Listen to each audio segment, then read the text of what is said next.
Hello students, ਅੱਜ ਆਪਾਂ ਇੱਕ ਨਵਾਂ ਕਿਊ ਕੱਟ ਕਰਾਂਗੇ। Describe a time you move to a new house or home or school. So ਇੱਕ ਸਮੇਂ ਨੂੰ ਡਿਸਕ੍ਰਾਈਬ ਕਰਨਾ ਹੈ ਜਦੋਂ ਅਸੀਂ ਇੱਕ ਨਵੇਂ ਘਰ ਦੇ ਵਿੱਚ ਜਾਂ ਸਕੂਲ ਦੇ ਵਿੱਚ ਸ਼ਿਫਟ ਕਰ ਗਏ, ਮੂਵ ਕਰ ਗਏ।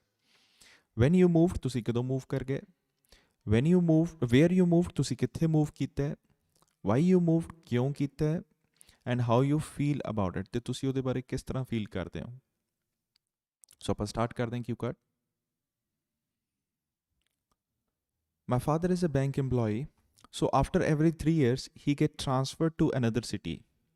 Whenever we move, it is always overwhelming for us because leaving old friends and neighbors with whom we have developed a strong bond and moving to a new place completely unknown are tough. We went through the same emotions a year ago as my father's transfer was due. He was posted to Fagwada last year in January, and we have been living there since. But this time, when we shifted to our new apartment, I was surprised. The locality was super clean, and I saw a big park at the front of our house. This park usually remained busy. No matter what time of the day I visit, there would always be hustle and bustle, especially in the evening.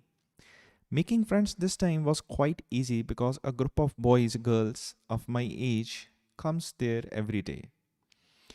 I become friends with them and we do many activities in the park. I must say this year has been the best year of my life. We get not only a beautiful house but also wonderful surrounding. Besides that, the market is also stone's throw away from our house. Because of that, my mother is also happy. My mother and I usually had to spend a lot of time shopping grocery every other day, which would took at least an hour. But now it takes only 10 to 15 minutes to do the same. Although we did take some time to settle and be comfortable with the new place, but we all are delighted to move to our new house. I know we would leave this place next year when when my father will get his transfer order again, but so far I have been enjoying my present stay. So ਇਹਨੂੰ ਮੈਂ explain ਕਰਦਾ। My father is a bank employee. So ਜਿਹੜੇ ਮੇਰੇ ਪਿਤਾ ਜੀ ਹੈ ਉਹ ਇੱਕ ਬੈਂਕ ਦੇ EMPLOYEE ਹੈ, ਕਰਮਚਾਰੀ ਹੈ। So after every 3 years he get transferred to another city. So ਇਸ ਕਰਕੇ ਹਰ 3 ਸਾਲ ਬਾਅਦ ਉਹਨਾਂ ਦੀ ਟ੍ਰਾਂਸਫਰ ਹੋ ਜਾਂਦੀ ਹੈ ਕਿਸੇ ਹੋਰ ਸਿਟੀ ਦੇ ਵਿੱਚ। Whenever we move, it is always overwhelming for us. ਜਦੋਂ ਵੀ ਆਪਾਂ ਮੂਵ ਕਰਦੇ ਹਾਂ ਸਾਡੇ ਲਈ ਹਮੇਸ਼ਾ ਇਹ ਬੜਾ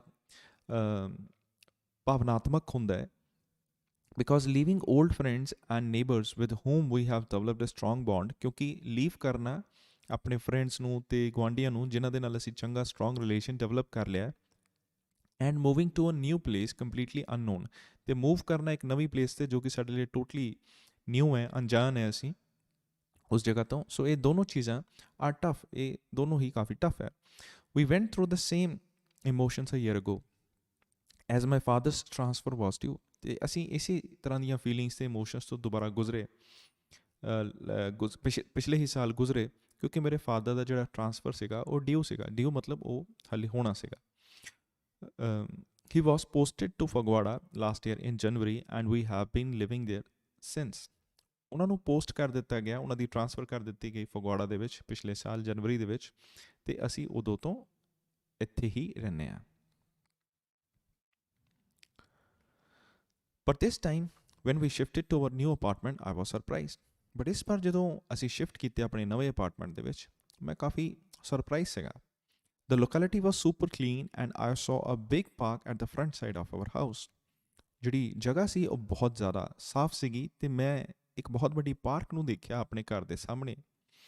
This park usually remain busy. ਇਹ ਜਿਹੜਾ ਪਾਰਕ ਸੀਗਾ ਅਕਸਰ ਭਰਿਆ ਰਹਿੰਦਾ ਸੀ, ਬਿਜ਼ੀ ਰਹਿੰਦਾ ਸੀ। No matter what time of the day I visit, there would always be hustle and bustle, especially in the evening. ਇਹ ਫਰਕ ਨਹੀਂ ਪੈਂਦਾ ਮੈਂ ਕਿਸ ਸਮੇਂ ਪਾਰਕ ਦੇ ਵਿੱਚ ਜਾਵਾਂ, ਉੱਥੇ ਹਮੇਸ਼ਾ ਹੀ ਚਹਿਲ ਪਹਿਲ ਰਹਿੰਦੀ ਸੀਗੀ, ਖਾਸ ਕਰ ਸ਼ਾਮ ਨੂੰ। Making friends this time was quite easy because a group of boys and girls, ਜਾਂ ਬॉयज़ ਇਕੱਲੇ ਲਿਖ ਸਕਦੇ ਹੋ, ਗਰਲਸ ਇਕੱਲੇ ਲਿਖ ਸਕਦੇ ਹੋ, ਬॉयज़ ਐਂਡ ਗਰਲਸ ਵੀ ਲਿਖ ਸਕਦੇ ਹੋ, of my age comes there every day. So ਇੱਥੇ ਕਮਸ ਇਸ ਕਰਕੇ ਲਿਖਿਆ ਕਿਉਂਕਿ ਮੈਂ ਗਰੁੱਪ ਦੇ ਬਾਰੇ ਗੱਲ ਕਰ ਰਿਹਾ ਜੋ ਕਿ ਇੱਕ ਸਿੰਗੂਲਰ ਹੈ, ਹਾਲਾਂਕਿ ਉਹ ਗਰੁੱਪ ਦੇ ਵਿੱਚ ਕਿੰਨੇ ਵੀ ਲੜਕੇ ਲੜਕੀਆਂ ਹੋ ਸਕਦੀਆਂ। ਸੋ ਦੋਸਤ ਬਣਾਉਣਾ ਇਸ ਵਾਰ ਕਾਫੀ ਸੌਖਾ ਸੀ ਕਿਉਂਕਿ ਇੱਕ ਗਰੁੱਪ ਸੀਗਾ, ਲੜਕੇ ਲੜਕੀਆਂ ਦਾ ਇੱਕ ਗਰੁੱਪ ਸੀਗਾ ਜੋ ਕਿ ਮੇਰੇ ਹੀ ਏਜ ਦੇ ਸੀਗੇ। ਉਹ ਗਰੁੱਪ ਉੱਥੇ ਰੈਗੂਲਰ ਆਉਂਦਾ ਸੀ ਹਰ ਦਿਨ। ਆਈ ਬਿਕੇਮ ਫਰੈਂਡ ਵਿਦ ਦੈਮ, ਮੈਂ ਉਹਨਾਂ ਦੇ ਨਾਲ ਦੋਸਤ ਬਣਿਆ। ਐਂਡ ਵੀ ਡੂ ਮੈਨੀ ਐਕਟੀਵਿਟੀਜ਼ ਇਨ ਦ ਪਾਰਕ, ਅਤੇ ਅਸੀਂ ਬਹੁਤ ਸਾਰੀਆਂ ਐਕਟੀਵਿਟੀਜ਼ ਕਰਦੇ ਹਾਂ ਪਾਰਕ ਦੇ ਵਿੱਚ। I must say this year has been the best year of my life. ਮੈਨੂੰ ਇਹ ਕਹਿਣਾ ਚਾਹੀਦਾ ਹੈ ਕਿ ਮੈਂ ਕਹਿ ਸਕਦਾ ਕਿ ਇਹ ਜਿਹੜਾ ਸਾਲ ਸੀਗਾ ਇਹ ਮੇਰੀ ਲਾਈਫ ਦਾ ਸਭ ਨਾਲੋਂ ਵਧੀਆ ਸੀ। We get not only a beautiful house but also wonderful surrounding. So ਸਾਨੂੰ ਨਾ ਕਿ ਸਿਰਫ ਇੱਕ ਸੋਹਣਾ ਹਾਊਸ ਮਿਲਿਆ, ਅਤੇ ਸਾਨੂੰ ਆਲਾ ਦੁਆਲਾ ਜੋ ਹੈ ਉਹ ਵੀ ਬਹੁਤ ਹੀ ਵਧੀਆ ਮਿਲਿਆ। ਬਿਸਾਈਡਸ ਦੈਟ, ਇਸ ਤੋਂ ਇਲਾਵਾ the market is also stones throw away from our house. ਜਿਹੜੀ ਮਾਰਕੀਟ ਵੀ ਹੈ ਉਹ ਬਹੁਤ ਹੀ ਨੇੜੇ ਹੈ ਸਾਡੇ ਘਰ ਤੋਂ। Because of that my mother is also happy, ਅਤੇ ਇਸ ਕਰਕੇ ਮੇਰੀ ਮਦਰ ਵੀ, ਮੇਰੇ ਮਾਤਾ ਜੀ ਵੀ ਬਹੁਤ ਖੁਸ਼ ਹਨ। My mother and I usually had to spend a lot of time shopping grocery every other day, which would took at least which would take on I had a mistake here. So ਇੱਥੇ would ਤੋਂ ਬਾਅਦ ਕੀ ਲਗਾਂਗੇ, take, at least an hour। would ਤੋਂ ਬਾਅਦ ਹਮੇਸ਼ਾ verb ਦੀ first form ਆਏਗੀ। So although ਸੋ ਮੈਂ ਅਤੇ ਮੇਰੇ ਜਿਹੜੇ ਮਾਤਾ ਜੀ ਹੈ ਸਾਨੂੰ ਕਾਫੀ ਜ਼ਿਆਦਾ ਸਮੇਂ ਸਪੈਂਡ ਕਰਨਾ ਪੈਂਦਾ ਸੀ, ਖਰਚਾ ਕਰਨਾ ਪੈਂਦਾ ਸੀ ਸ਼ੋਪਿੰਗ ਕਰਨ ਦੇ ਲਈ, ਗਰੋਸਰੀ ਦੇ ਲਈ।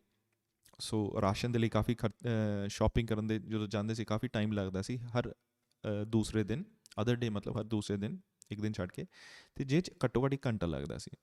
ਬਟ ਨਾਓ ਹੁਣ ਇਹ ਜਿਹੜਾ ਸਾਰਾ ਕੰਮ ਹੈ ਇਹ ਸਿਰਫ 10-15 ਮਿੰਟ ਦੇ ਵਿੱਚ ਹੋ ਜਾਂਦਾ ਹੈ। ਅਤੇ also we did take some time to settle and be comfortable with the new place, but we all get delighted to move to our new house। ਹਾਲਾਂਕਿ ਸਾਨੂੰ ਥੋੜ੍ਹਾ ਟਾਈਮ ਲੱਗਾ ਹੈ ਇਸ ਨਵੀਂ ਪਲੇਸ 'ਤੇ ਸੈਟਲ ਹੋਣ ਦੇ ਲਈ, ਬਟ ਅਸੀਂ ਸਾਰੇ ਹੀ ਬੜੇ ਖੁਸ਼ ਹਾਂ।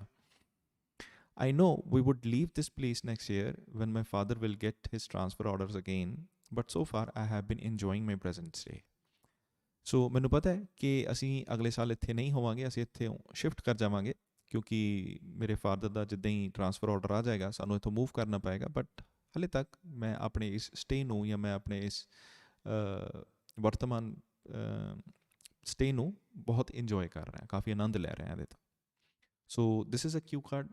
ਸੋ ਆਈ ਹੋਪ ਤੁਹਾਨੂੰ ਇਹ ਕਲੀਅਰ ਹੋਏਗਾ, ਅਤੇ ਜਲਦੀ ਹੀ ਆਪਾਂ ਨੈਕਸਟ ਵੀਡੀਓ ਨਾਲ ਮਿਲਾਂਗੇ।